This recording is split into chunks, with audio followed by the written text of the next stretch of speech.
សួស្តីបងប្អូនឥឡូវយើងមកមើលពីរបៀបនៃការយើងបដូរនៅគម្រោង Smart ថ្មី$1កន្លះគឺយើងទទួលបានទិន្នន័យអ៊ីនធឺណិតរហូតដល់20 GB អញ្ចឹងសម្រាប់គម្រោងនេះគឺបាទចេញថ្មីហើយយើងអាចប្រើប្រាស់បានមួយសប្តាហ៍ពេញអូខេសម្រាប់យើងលេងអ៊ីនធឺណិតហើយមួយទៀតគឺយើងទទួលបាននាទីគឺ100នាទីបាទ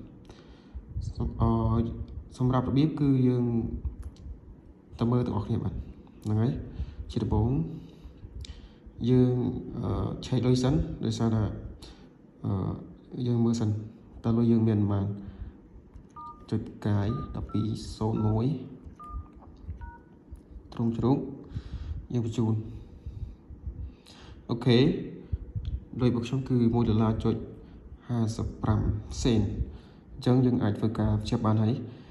របៀបភ្ជាប់គឺយើងចុចកាយ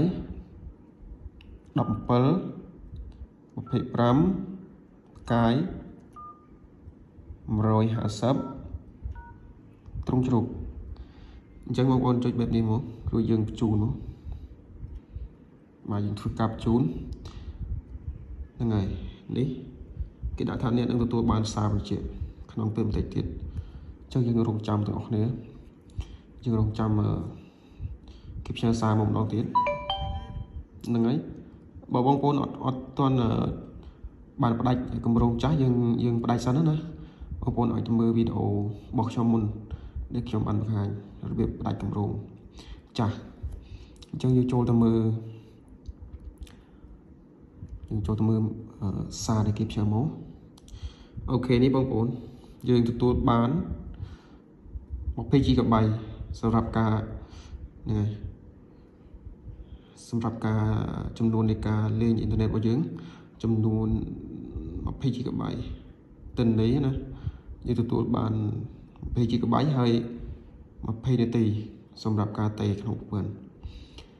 អូខេបើសិនជាបងប្អូនគិតថាវីដេអូនេះមានប្រយោជន៍បងប្អូនកុំភ្លេចជួយចុច like នៅ